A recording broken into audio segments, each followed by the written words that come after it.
Wowie. What a chapter, and I have no freaking clue what to even make the thumbnail. I think I have like a rough idea, which completely negates me saying that I have no clue, but I usually make the thumbnail like way before like the video, but what's it called? The video does come after normally, but welcome back to Dandadan Mondays. Oh my god, it has felt great. If you don't know, I guess for context, I am a streamer outside of making these videos.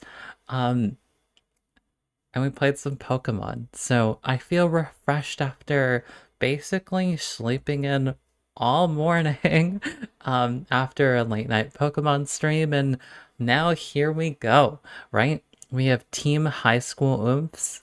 Oomfs? That sounded really weird. But they're all mic'd up thanks to nanotech, and nanotech in general has been very cool. And let me get back to my notes because I've definitely hard deviated from them already. So, adorably as they do, we have the group working together. So, I guess it was a good way to transition Seiko out of the like equation, or like at least like for the time being, but we'll see later that she's still involved in the like grand spanking like big picture, which is really neat. So we don't really know about the disappearance and stuff like that. It's gonna be a back and forth. That was like the closest thing to a Seiko arc we were gonna get. So um yeah, if anything, they might merge them together, but expect a very cool manga series cover. I don't know. What are they called? Volumes? Volumes. Yeah, so Kouki is mic'd up and using Kinta's powers, which are really cracked. Or at least like the nano, like being able to like mess with the nanotech from Kinta's end. But then again, now that I think about it, Aira was able to use them too. I guess they're not specifically. I think Kinta's more like the beholder of it most of the time, from what I remember. Um, but yeah, like it's really interesting. Like, because, or what's, oh my god, I am struggling.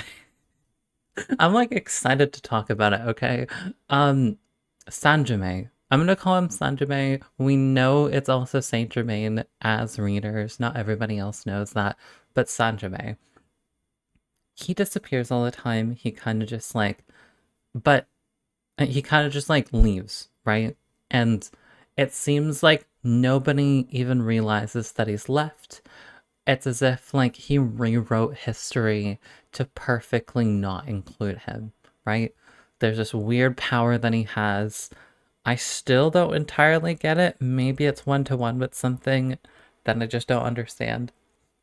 You guys have been pretty good at explaining to me stuff or concepts, or yeah, like concepts of other things external to normal Dandadan knowledge that I greatly appreciate.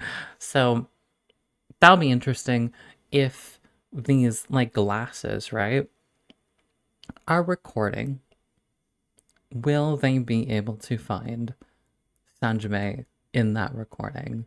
I, I like, because it's alien tech, right? Like it's something that we suspect he might be able to also interfere with as a fellow alien, but he could also not be an alien, although that's a weird concept. Um, and just be entirely like a not a yokai, not an alien, but something else, some weird otherworldly being. So very curious if the moment that he disappears, that footage of him talking will show up on camera. I think that's the real, like, really juicy, interesting thing, along with a few other interesting, juicy things. Can you tell that I do this professionally? I've hardly mustered a sentence in 4.5 minutes. Anyway, nanoskin tech is really neat. I guess I took some notes on I think it's pretty broken seeming and super cool, especially with the way that we were able to, yes, we, how they were able to take advantage of it, especially when Okarun was out of commission, I believe. That was like the big usage of it, and like how you can kind of dream or like think into existence like the powers of it, as Aira kind of showed off. As she always has Okarun on her mind. It's adorable, but the those two are practically engaged, Momo and Okarun. How cute! But that's not even a thing right now. um, so yeah, like I'm curious about what the limitations are. I imagine if I had to theorize like a limitation to it, it does require you to like properly think out like everything. But I believe that the nanotech was able to build, I think it was Momo's house. So I don't know. Unless Quinta very like it's Quinta that used it, right? You can correct me in the comments. But like if you could imagine every single bit of like something, then it would be a lot easier to kind of limit the nanoskin because you would have to know every like or like roughly like the intricacies of, hey, these glasses are going to be structured this way and they're going to be doing this function, yada yada yada. So I'm very curious about that.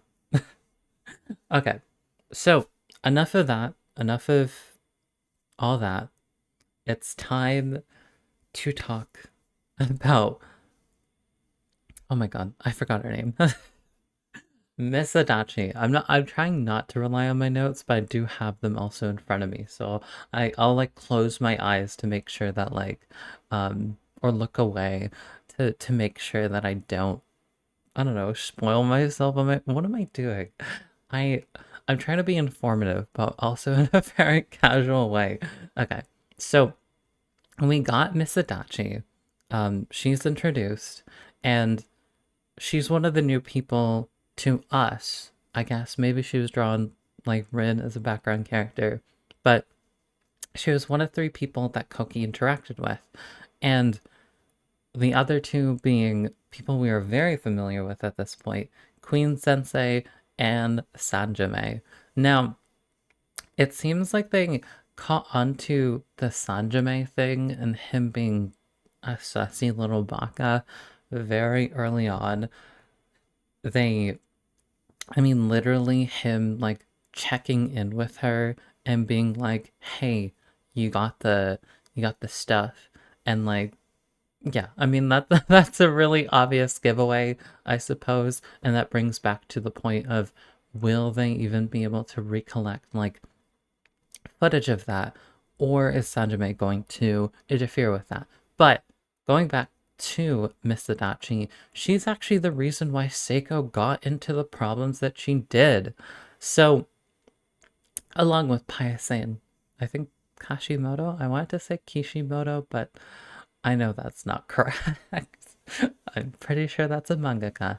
But yeah, like the whole world's connected, it seems, and by whole world I mean like just the two lives that we're basically following, like Momo's side and Seiko's side, and it's really interesting. And I think the biggest theory of all that I would like to push like further, and this will probably get disproven, and now that I think about it, I'm gonna push this further because I might make it a part of the thumbnail. Watch it just be Sanjime. But you can't tell me, you can, but you can't, that Miss Adachi looks like Momo's friend. Now, I don't remember if it's Miko or Muko, or if I even got those names right. I think it's Miko. That's Miko's mom. We got a Miko Adachi in here, and I am calling it right freaking now. If like Reddit or like Blue Sky or Twitter also caught on to this, amazing. But this is really interesting because we we have relatively detailed characters for like Momo's friends. I'd say um what's her face? What's her face? I love her. Aira. I blah, blah, blah. Aira's friends are a little more generic looking, right? So they're less intentionally made. So with Momo's friends, at least with Miko for now, I wonder if she's going to somehow get dragged into this because her mom is. So we have this interesting dynamic that'll pop up, and I'm very very curious if this has legs, or it is just a case of the characters just the characters can sometimes just look similar. Like I remember when I just based it off like the covers of like the volumes and stuff like that. I'm like, oh, I guess Momo dyed her hair pink. No, that's Aira. And like the more I look at it, the more I don't understand how I got that. But I swear I see the Miko thing though in Miss Adachi. So stay tuned. This might be a theory that literally gets like debunked in like a chapter or two, but I think it's interesting. Now, on to a completely different person. Now, this person didn't directly interact with anyone except for basically Okarun and his classmates and the two people that he was harassing, I guess. But we get Hase and we get a new character. Now, he seems like Jiji, but in a different font. I think Jiji is very charming, while Hase is trying to play the pretty boy that's like almost a little aggressive in his approach. And I think some people can kind of get away with it, and he might be able to if someone like Okarun didn't have the Riz of the century right now, or at least was like the talk of the town.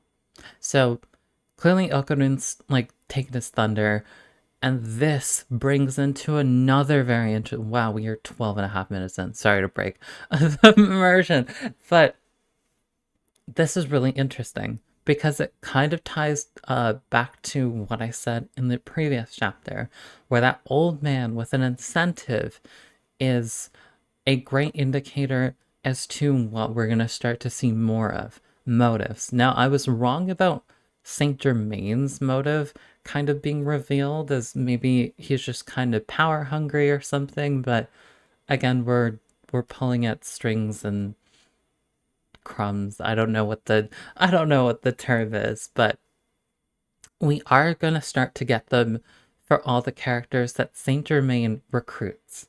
And Saint Germain is trying to go for Hase in this case because Hase wants to play pretty boy and get all the girls, I guess, right? And be like, hey, what's up, baby? I'm never saying that again. But yeah, um, that'll be interesting. Whether or not he joins the team eventually, we'll see. Um, just because we have a very similar trope in Jiji, but Jiji is just better. um, honestly, it's kind of a mix of Jiji and Kinta. Just because Kinta's had some issues with the way he conducts himself, maybe in certain, or like how he views certain things. Um, but yeah, we've we've seen this on our journey a lot, right? Where there's a lot of people with motives. We see it like in terms of like they've got their own motives and it results in them doing bad things, right? And oh my god, Peeny Weenie. Yes. So we see it with Peeny Weenie if you got a refresher from the anime or have recently read from the very beginning. They needed to keep their child afloat, right? Like they were freaking dying and they needed milk in the end. But everyone's kind of got this. And I guess it's really neat, yet very manipulative and gross, that Saint Germain can detect that. So this is going to be a wide scale battle of trying to either fight those fires or kill it off at the source. Because with Peony Weenie's instance, they were able to like sit down with him eventually and come to reason. And because this is spreading like wildfire, it started with Kouki, and now we've got Miss Adachi involved, and now we've got we had a random businessman involved. We're gonna get Hase involved.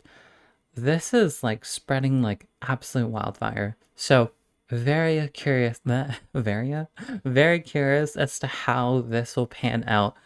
This is an interesting chapter to me. To those of you who have stuck around for the past, I guess, two, since I bashed Dandadan for being really boring, but hey, it's in the shonen.